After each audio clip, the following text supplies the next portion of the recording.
우리가 자주 먹는 식품들 어디에 보관하시나요? 대부분의 식재료를 냉장고에 보관하시죠? 저도 장을 보고 오면 사온 식재료들을 냉장고에 넣기 바쁜데요.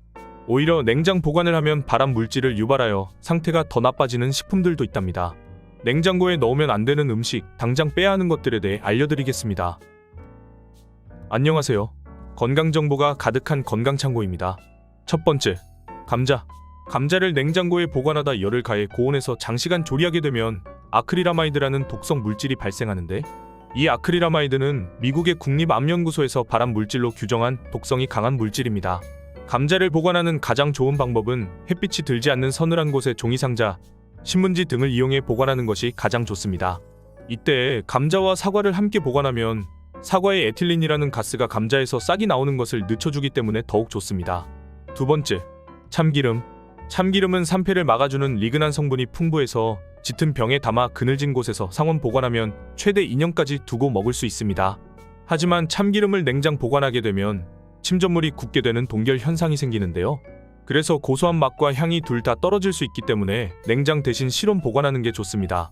참기름은 가열점이 낮아 절대로 익히면 안 됩니다. 조리하면서 과한 열을 가하면 산패가 진행될 수 있기 때문에 주의해야 합니다. 산패된 기름은 녹슨 쇠와 같은 발암 물질을 발생시킵니다. 반대로 들기름은 빛과 열에 민감하기 때문에 반드시 냉장 보관을 해야 합니다. 세 번째, 마늘. 마늘은 습기에 취약해 냉장 보관 시 금세 물러지고 곰팡이가 필 수 있습니다. 곰팡이는 발암 물질이 될 수 있는데요. 마늘은 서늘하고 통풍이 잘 되는 곳에 보관하는 것이 좋은데, 양파망처럼 통기성이 좋은 곳에 넣어 보관하면 좋습니다. 또 껍질을 제거한 마늘은 다져서 냉동 보관하는 것이 가장 좋습니다. 네 번째, 양파. 양파도 마늘처럼 습기에 취약하기 때문에 냉장고에 두면 곰팡이가 피고 끈적한 액체가 흘러나올 수 있습니다. 또 감자와 양파를 함께 보관하면 감자가 양파의 수분을 흡수해 빠른 속도로 부패가 된다고 하니 이 둘은 함께 냉장고에 보관하면 안 되겠죠? 햇빛이 드는 곳에 두면 싹을 틔울 수도 있으니 되도록 껍질째로 보관하셔야 합니다. 다섯 번째, 토마토. 샐러드와 같은 신선한 음식을 생각하면 떠오르는 토마토. 이 때문에 당연히 냉장고에 보관해야 할 것 같은 느낌이 들죠. 하지만 토마토는 냉장고에 들어가는 순간부터 숙성을 멈춘다고 합니다. 냉장고의 찬 공기가 토마토의 숙성을 멈추고 껍질의 세포막을 손상시켜 수분기를 빼앗아 쭈글쭈글해집니다. 뿐만 아니라 항암 작용을 하는 영양소와 특유의 풍미까지 사라진다고 하니 냉장고보단 햇볕이 없는 서늘한 곳에 보관해야 합니다. 여섯 번째, 수박. 여름에 시원하게 먹는 수박은 보통 통째로 냉장고에 보관했다가 썰어 드시는 분들이 많습니다. 수박은 시원하게 먹어야 제맛이지만 아직 자르지 않은 수박을 통째로 냉장고에 넣는 것은 피해야 합니다. 차갑고 습도가 높은 곳에서 빠르게 썩을 수 있고 항산화 성분도 빠져나가기 때문입니다. 또한 남은 수박은 랩에 씌워서 냉장 보관하게 되는데요. 자른 수박을 랩에 씌운 채 냉장 보관하게 되면 7일 만에 세균이 3000배로 증식하게 된다는 사실을 알고 계신가요? 아직 자르지 않은 수박이라면 실온에 보관하고 시원하게 먹으려면 먹기 좋게 잘라 밀폐 용기에 담아 냉장 보관하는 것이 좋습니다. 일곱 번째, 빵. 냉장고 안에서 빵이 차가워지는 동안 오히려 빠르게 신선도가 떨어져 촉감이 떨어지고 맛이 없어지게 됩니다. 기본적으로 빵은 실온보다 낮은 온도에서 빵 속 탄수화물이 급속도로 결정화됩니다. 이로 인해 딱딱하게 변하면서 결국 빵의 신선도를 잃게 되는 것입니다.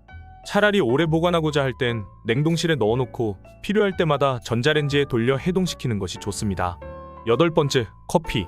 커피는 열과 빛에 산패되기 쉽기 때문에 빛이 닿지 않는 서늘한 곳에 보관하는 게 맞습니다. 향 좋고 신선한 원두를 냉장고에 넣어 보관하면 원두는 냉장고의 온갖 음식 냄새를 모두 빨아들이게 되는데요. 나도 모르는 사이에 커피가 탈취제 역할을 하게 되는 것입니다. 냉장고 냄새를 잡을 때 원두를 사용하기도 하죠. 커피를 꼭 냉장고에 넣어서 보관해야 한다면 밀폐용기나 뚜껑을 잘 닫아서 보관하시는 것이 좋고, 커피의 맛과 신선함을 유지하려면 서늘한 그늘에 실온 보관하시는 것이 가장 좋습니다. 비슷한 식품으로는 초콜릿이 있는데요. 냉장고에 넣어둔 초콜릿에서 김치 냄새, 반찬 냄새가 난 경험 있으실 거예요. 저 또한 좋아하는 초콜릿을 몇 번 버렸던 기억이 있는데요. 초콜릿 또한 냉장고의 잡내를 흡수하기 때문에 냉장고에 두지 않는 게 좋습니다. 아홉 번째, 오이. 오이의 적정 온도를 유지하기 위해 냉장고에 넣어두면 쉽게 물러지고 곰팡이가 생길 수 있습니다. 또한 차가운 온도에서 보관될 경우 오이 안에 들어있는 쿠쿠르비타 신산 때문에 쓴맛이 날 수 있습니다. 다만 오래 보관해야 할 땐 냉장고에 넣어두게 되는데요. 오이를 개별적으로 신문지에 싼 다음 봉지 또는 통 안에 넣어 냉장고에 보관해 주세요. 수분에 의해 오이가 물러져 상하는 것을 억제할 수 있습니다. 10번째, 아보카도.